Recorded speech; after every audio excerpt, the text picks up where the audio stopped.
The month of November was one of my best trading months, a gross profit of $203,000. And in this video, I want to break down bar by bar live replay of some of my best winning trades and some of my worst losing trades. I'm also going to dive deep into my statistics. I had a 44% win rate this month, yet it was one of my best trading months. So I want you all to see some of my best trades, some of my worst trades, in a bar by bar setting so you can understand what made Carmine confirm the setup, what made Carmine click the buy or sell button, and what was he thinking in that exact moment. That way you can better understand the setups that I'm taking and look to implement some of the tips that I'm going to give you all in this video. Again, I'm only trading the S&P 500 futures /ES.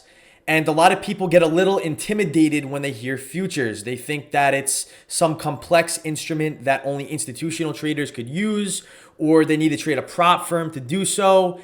If you have a small account, large account, middle-size account, you could trade the S&P 500 futures depending on your brokerage with as margin as little as $400 per contract.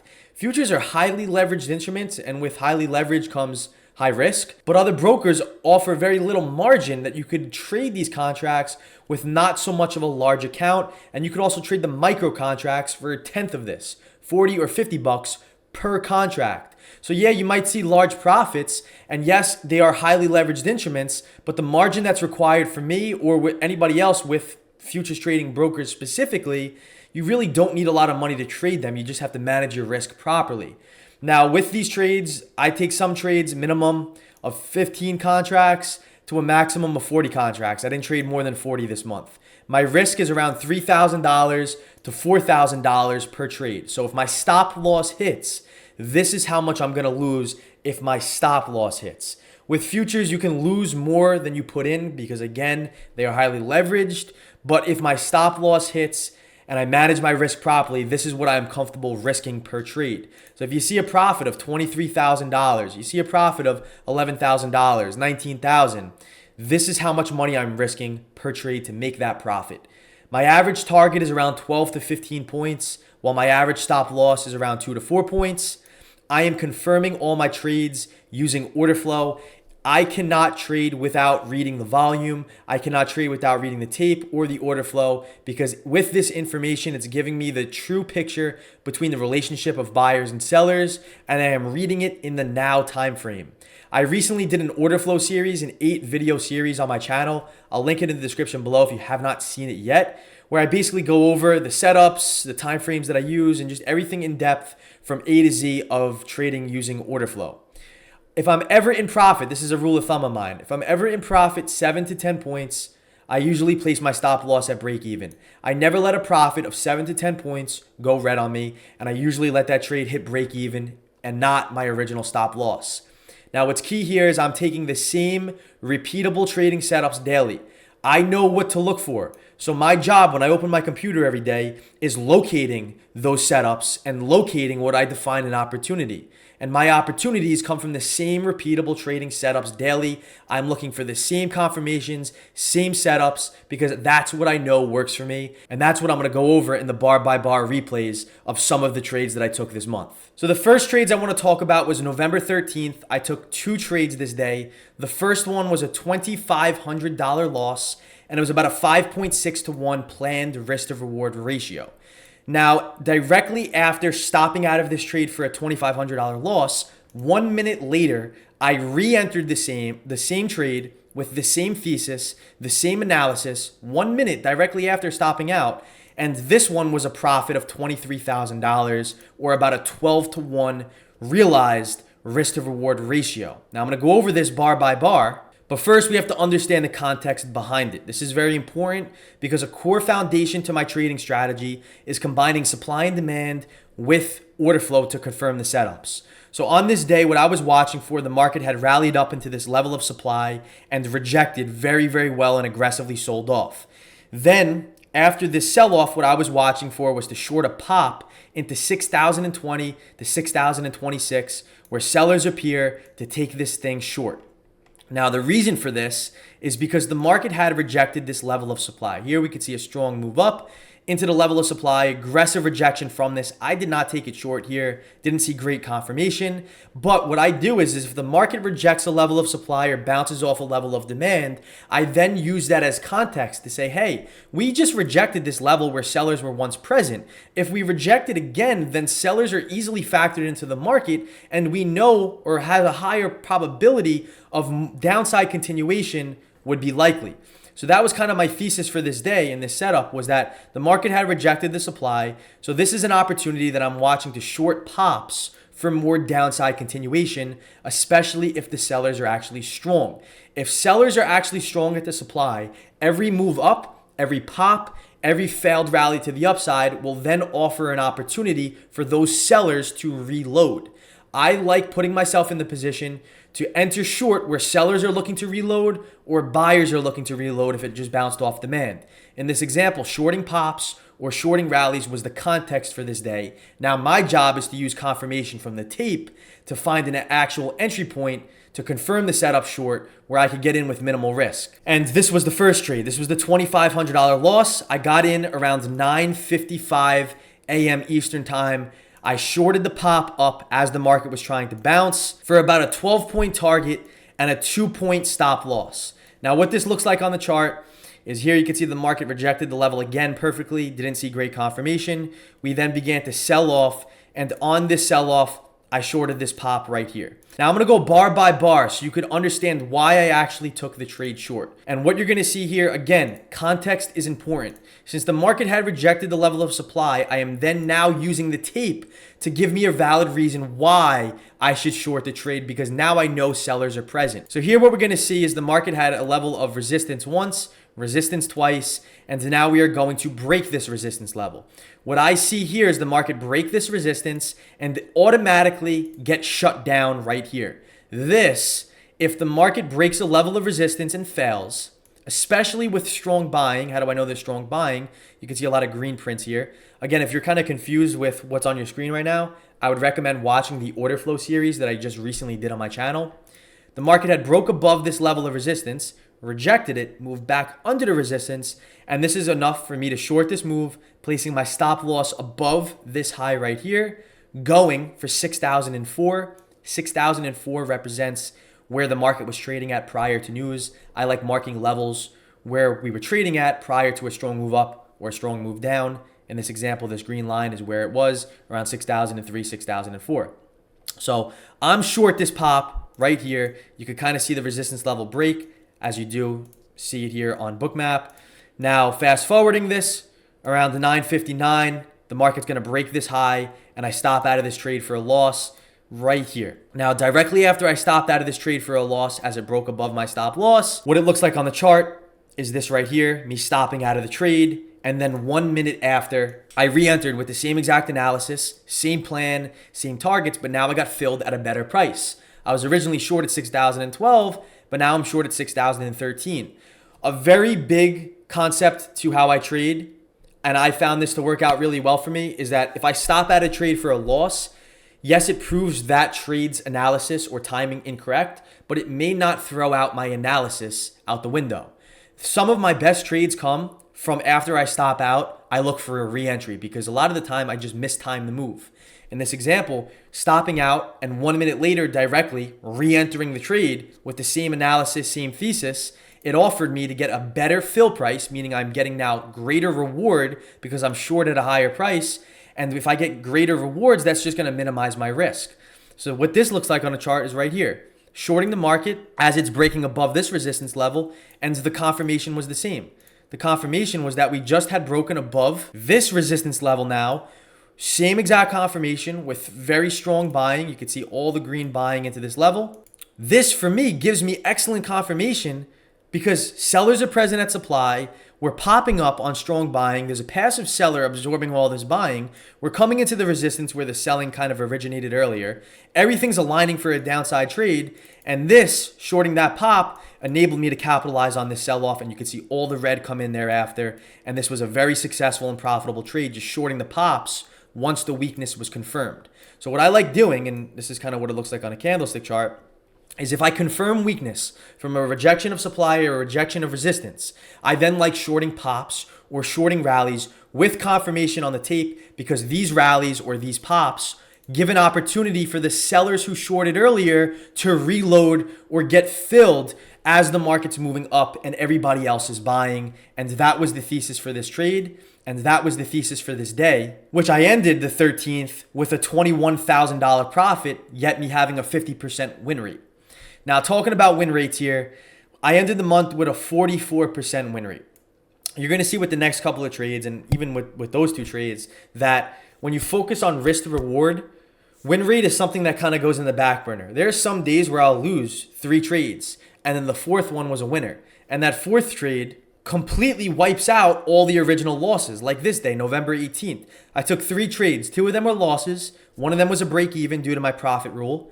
And then the fourth trade, which eventually worked out, was a massive profit that outweighed all of the previous losing trades. So when you focus more on risk to reward and go for 2 to 1 or better, 3 to 1, 5 to 1, 6 to 1, and you're really only going to be able to do this if you get precise entries with the order flow, then win rate is kind of in the back burner, because you know your winners are going to take care of your losers as long as you manage your losers properly and accordingly. Because I ended this month with about a 6.4 average win to loss, which means my average win was around $23,000 and my average loss was around $3,500. That goes up to par with how much I'm willing to risk per trade. Now, like I said earlier, there are so many trades that I have taken that I've lost on and re-entered, and the re-entry provided a better price with better confirmation, and that re-entry was the trade that profited off of it. So there's a lot of trades this month, especially on November 20th and even November 25th, which I'm going to go over both trades, where I've taken multiple setups, look, long, with the same analysis, same thesis, but I was just too early to the party and mistimed the move. So this trade was a little bit of a higher risk. I think maybe because I was having such a good month towards the end of the month that I was risking a little more than I was comfortable with. This trade was a $5,200 loss, about a 4 to 1 R planned. The next trade, again, was a $5,500 loss, 3 to 1 planned R. And you can see I'm kind of like longing the falling knife. So the market's selling off aggressively, moving down, and I'm longing it, right? Here was the first trade. Selling off, the market's moving down, and I'm longing this move down. Now, I don't like catching a falling knife, but having 2 trades down about $10,000 to start the day, about an hour into the market was open, we continue to sell off, we come into a level of demand, and then this was the best confirmation to take the market long, and this was about an 8 to 1 realized risk to reward ratio. So yeah, I'm losing 1 to 1, 1 to 1, maybe 1.5 to 1. But the third trade was 8 to 1 realized risk to reward ratio, and this was a massive trade, a 17-point gain, $34,000 profit. Now let's go over this trade. Here was the sell-off. Here was the moves up that I was trying to long this as it's selling off. I'm trying to long these sell-offs to the downside. Then we come down into this level of demand. We could see an elevated period of volume. With this, it was my last attempt long at 58.84 as the market is aggressively selling off, with the same plan, same targets as before, going for about a 13 to 17 point target to the upside. And let's go over this bar by bar, because the entry all the way down here at this level of demand at the low was a perfect entry. So really what I saw down here was on the elevated volume, on the aggressive sell-off, this was a low of day break. Now pulling up the heat map, what we're going to see here around 10:21, I'm going to go back to this exact time, is you're going to see a 58.80. You see that really large red line? That just indicates a thicker bid is down there, or a thick of passive buy order. Now I'm going to speed this down, and you're going to see this bid get filled, 117 shares. So we come down into this bid. This bid defense price doesn't give the market an opportunity to sell off and to move lower. On top of this, we had a previous low of day, which I'm going to mark by this line right over here. So previous low of day, bid down here gets filled. The market now fills this bid, and we are going to reclaim this previous low of day, which I just marked by that white line. On this reclaim, the market consolidates here. I love to see consolidation. Keep in mind, right? Zooming out, the market is in a level of demand. If there was no demand here, this would be a completely different trade. because we have demand, validates that if buyers are still buying at this level of demand, then I am looking for their clues or looking for their signs to get long once this level of demand holds. So see how we're consolidating here above the previous low and holding? This, for me, is enough confirmation to get long, placing my stop loss under this previous low, going for a 13 to 17 point reward to the upside. If I fast forward this, we come back into this level perfectly, and you're going to see all the green buying step in. Ready? Look at all that buying come in. Look at how now we've switched to green, and it just continues moving up and up and up, and the dips lower are getting bought, and it comes right into my 59.01 to 59.04 target. And that was the trade. It's spotting the buyers at this level of demand, getting confirmation between reading bids and asks, reading large positive delta, large negative deltas, and then capitalizing on this move once buyers or sellers are present and managing my risk accordingly. A $30,000 profit is a lot when your other losing trades are $5,000 and $5,000. And that put me green on the session about $24,000, despite having a 33% win rate. A lot of traders will take two losing trades and they'll get so upset about themselves, they'll throw in the towel, they'll think they're completely wrong. If you can remain objective and have this laser focus and not get so upset at yourself when you lose because your losses are managed properly, it will keep your mind in the game to take the best opportunities when they present themselves, even if it's after a loss. If you stay level-headed and you keep your mindset right, and you're focused on what the market's presenting in the present moment without so much of a focus or anxiety or worry about the past, that it's already occurred and you can't get it back, whether you profited or lost on a trade, and you focus on what's going on right now, the market will provide all the answers that you need. Now, same thing here about mistiming entries. The first trade on November 25th was a $3,500 loss. It was about a 9-to-1 planned risk to reward.